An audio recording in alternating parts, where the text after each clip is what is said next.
vamos lá. O Daniel leu para nós o início, tá? Eu vou tentar resumir porque são tantos comentários e tão lindos, tão maravilhosos, tá? Vamos tentar fazer caber o máximo possível, tá? Esse livro de Josué começa com a expressão vai-erri, tá? Vai-erri. E vai-erri, ao contrário de ver-raiar prenuncia algo bom, alegre, tá? E acontecerá, ver-raiar. Vai-erri e aconteceu, né? E foi depois. Vai-erri prenuncia algo triste.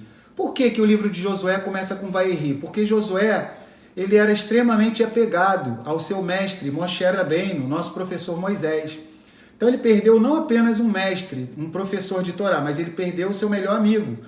Então ele estava inconsolável e o Criador teve que vir e levantar ele. O Criador vai chegar ao ponto até de falar com ele, levanta-te, ou seja, ele estava tão triste por ter perdido Moisés, que era o professor dele de Torá, era o melhor amigo, e ainda por cima a responsabilidade sobre o povo de Israel estava pairando sobre ele, né? Então, por isso que esse livro começa com vai-erri. Então começa assim, né? Vai-erri aharei mot Moshe, ou seja, e aconteceu, e sucedeu, depois da morte de Moshe, o servo de Yahuá, que Yahuá falou a Yahushua bin Nun, a Josué filho de Nun, servo de Moshe, dizendo, Moshe, meu servo, é morto. Levanta-te, pois, agora, atravessa este Jordão, tu e todo este povo, a terra que eu dou aos Bnei Israel, aos filhos de Israel. Todo lugar que pisar a planta do vosso pé, vou-lo tenho dado, como eu disse a Moshe. Então, olha que momento histórico. Imagina, a bola agora está nos pés de Josué, Yahushua bin Nun. Imagina um pênalti que vai decidir um jogo aí, para ver qual time que vai ser campeão, tá? A jogada começou lá com Abraão, Isaac e Jacó, foram tocando para as 12 tribos, chegou a época de Moisés, Arão, o pessoal todo, mas agora a bola está nos pés de Josué. Ele vai de fato fazer o povo entrar na terra prometida, ou seja, o gol vai ser creditado a ele. Embora essa jogada tenha sido começada lá com os patriarcas, Abraão, Isaac, Jacó, as 12 tribos, Moisés, Arão, toda aquela primeira geração que morreu, que não entraria na terra prometida, exceto Josué e Caleb, tá? Então a responsabilidade está nas mãos dele. Então vamos fazer um exercício agora? Cada um se imagina agora, cada irmão e cada irmã, imagina que estivesse no lugar de Josué, tá? Que tivesse que cuidar de mais de 600 mil homens com idade militar, fora mulheres, crianças, tá? Pessoas de idade, tinha em torno de 4 milhões a 4 milhões e meio só de israelitas, fora 1,5 milhão de estrangeiros, tá? Então ali devia de ter talvez até uns 6 milhões de pessoas, tá? Somando as 12 tribos, os estrangeiros, e você ter que ser o líder de 6 milhões de pessoas aproximadamente, tá? E além disso, você perdeu o seu melhor amigo, tá? O maior professor de Torá que já tinha existido, Moshe. Então vamos tentar nos colocar na situação de Josué, né? Então ele estava numa situação que o Criador precisava realmente encorajá-lo, tá?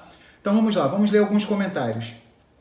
Este livro de Josué, Yahushua, continua onde a Torá termina, isto é, após a morte de Moshe e o luto observado pelo povo, tá? Então, o povo observou um luto de 30 dias por Moshe, tá? O povo estava também muito triste porque, infelizmente, nós que somos seres humanos, nós temos essa tendência de só valorizarmos as coisas e as pessoas depois que elas partem, né? Infelizmente, é uma tendência nossa, e o que acontece? O povo estava profundamente triste também, porque tinha perdido Moshe, né? Era uma perda muito grande para o povo de Israel. Não é toda hora que surge um Moshe Rabbeinu, né? Um professor Moisés, tá? Então, feliz de quem viveu naquela geração que pôde caminhar junto com Moisés, com Arão, com aqueles personagens maravilhosos das Escrituras, tá? Então, vamos lá. Esse livro continua onde a Torá termina, isto é, após a morte de Moshe e o luto observado pelo povo. Yahushua bin Nun, Josué filho de Nun, que sucede a liderança, deve continuar a obra de seu mestre e antecessor. A fim de poder cumprir a sua missão, Josué precisa de encorajamento, fortalecimento e muita emuná, muita fé. É por isso que lhe vem a palavra de Yahuá. Moshe é chamado de Eved Yahuá, o servo de Yahuá. Esta expressão tem um significado profundo. Por um lado, olha que comentário lindo, tá? Por um lado, Eved, servo, significa também escravo, significa o grau mais baixo na escala social. Um ser sem nenhuma independência pessoal. Mas, por outro lado, servo, Eved, escravo, assume um significado inteiramente diferente quando é vinculado ao nome Yud-Hei Vav-Hei, ao nome Yahuwah. Ou seja, Moshe era Eved Yahuwah, era servo, era escravo de quem? De Yahuwah. Então assume uma outra posição, o nome, né? O título de servo quando é associado ao tetragrama. Tá? Por outro lado, servo, escravo, Eved, assume um significado inteiramente diferente quando vinculado ao nome Yahuwah. Servo de Yahuwah, transformando-se no grau mais alto e mais elevado do ser humano, segundo a ideologia israelita, pois que essa é a missão do homem, da qual depende a sua felicidade. Ele está disposto a perder a sua independência. Então, a pessoa que ganha esse título de servo, Eved, escravo, ele está disposto a perder a independência dele, tá? A fim de ser o servo de Yahuwah, cumprir os seus mandamentos e ter emuná nele. É somente pelo fim do livro que Josué também é chamado de o servo de Yahuwah. Olha só que coisa interessante, tá? Vamos abrir em Josué, no último capítulo, 24, versículo 29, tá? Só no finalzinho do livro de Josué que Josué vai ganhar esse título, Eved Yahuwah. Isso aponta em muito para o nosso Messias Yahushua, tá? E depois destas coisas sucedeu que Yahushua ben Nun, Josué filho de Nun, Eved Yahuwah, olha, o servo de Yahuwah faleceu da idade de 110 anos. Olha que coisa interessante. Então, Yahushua HaMashiach, que até o presente momento não é aclamado ainda por todos de Israel, falta muitos de nossos irmãos da casa de Yahudá, de Judá, reconhecerem que ele é o Mashiach, ele é o Eved Yahuwah, ele é o servo sofredor, tá? Então, já estava codificado isso na vida de Josué, tá? Yahushua ben Nun. Ou seja, no finalzinho da sua vida, foi que ele foi chamado de o servo de Yahuwah, tá? Anteriormente ele era chamado de quê? Mesharet, o ajudante de Moshe, tá? Então vamos lá. É somente pelo fim do livro que Josué, Yahushua, também é chamado de o servo de Yahuwah. Josué 24, 29. Como para lembrar que primeiro ele era apenas o ajudante de Moshe, cujos ensinamentos ele devia cumprir e cujo caminho devia trilhar, né? Então a gente vai ver lá em Êxodo 24, 13, em Números 11, 28, tá? Que ele era um ajudante de Moshe. Quando, como líder, Josué e Yahushua cumpriu a sua tarefa, ele também chegou ao grau elevado de seu mestre, ou seja, assim como Moshe, ele também, no finalzinho do livro de Josué, ele é chamado de Eved Yahuwah. E isso aponta, mais uma vez vou dizer, para o servo de Yahuwah, o Mashiach Yahushua, que é citado principalmente no profeta Yeshayahu, Isaías, tá? O servo, tá? O servo sofredor, Yahushua HaMashiach, tá? Então aguardamos a segunda vinda do Mashiach, tá? Chegará um momento em que todo joelho se dobrará, toda língua confessará que Yahuwah é Yahushua HaMashiach, que Yahushua HaMashiach é Mariá, ele é o soberano Yah. Vamos lá, a gente vai ler mais um comentário, tá? Só um instantinho, tá? O capítulo 34 do livro de Devarim, Deuteronômio, nos apresenta informação acerca da morte de Moshe. Tá? Então nós vemos isso. Os trechos de Números 27, do 15 ao 23, Deuteronômio 31, versículos 14, 15 e 23, já nos haviam falado a respeito da comissão e da missão de Josué, Yahushua, e também acerca de como ele havia substituído a Moshe, tornando-se o novo líder de Israel, aquele que conduziu os hebreus à terra prometida. Josué, Yahushua, foi chamado de o ajudante de Moshe, no versículo 1, Josué 1, um título que já lhe havia sido aplicado em Êxodo 24, 13, Números 11, 28. Aqui no começo do livro, esse título significa o representante de Moshe. Então nós vemos isso, tá? Conforme a gente havia comentado, tá bom? Então sucedeu depois da morte de Moshe, tá? Então Josué, Yahushua, foi compelido a enfrentar uma responsabilidade inesperada. Moshe tinha morrido e a tarefa continuava inacabada. O obreiro de Elohim havia morrido, mas a obra de Elohim tinha prosseguimento. É impossível que o mundo estanque, ou seja, a vida continua, ela não para. E prevalece a admoestação feita por Yahushua HaMashiach, o nosso Messias, que está em Matitiahu, Mateus 8, 22. Segue-me e deixa aos mortos e sepultar os seus próprios mortos. O propósito do livro de Yahushua, Josué, é nos outorgar uma narrativa oficial do cumprimento histórico da promessa que Yahuwá fizera aos patriarcas, a Abraão, Isaque e Jacó, de que daria ao povo de Israel a terra de Canaã, mediante muitas lutas, tá? Essa era uma das provisões do pacto com o qual Yahuwá tinha feito com os patriarcas, tá? Então, nós vemos isso aqui, tá? Então, lembrar mais uma vez, a responsabilidade da conquista da terra prometida estava nas mãos de Josué, esse integrante da tribo de Efraim, tá? Vamos lá.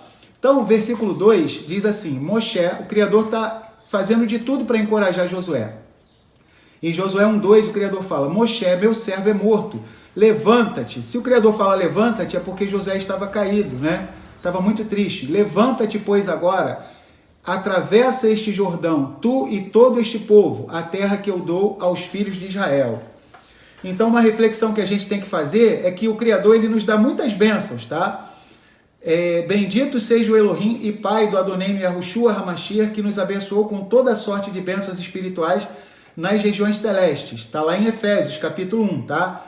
Mas a gente tem que travar uma batalha, tá? Paulo, Shaul Hachalia, fala em Efésios, no capítulo 6, a partir do versículo 10 em diante, ele fala que nós temos uma luta, tá? E a nossa luta não é contra a carne nem contra o sangue, mas contra os principados, as potestades deste mundo tenebroso, tá?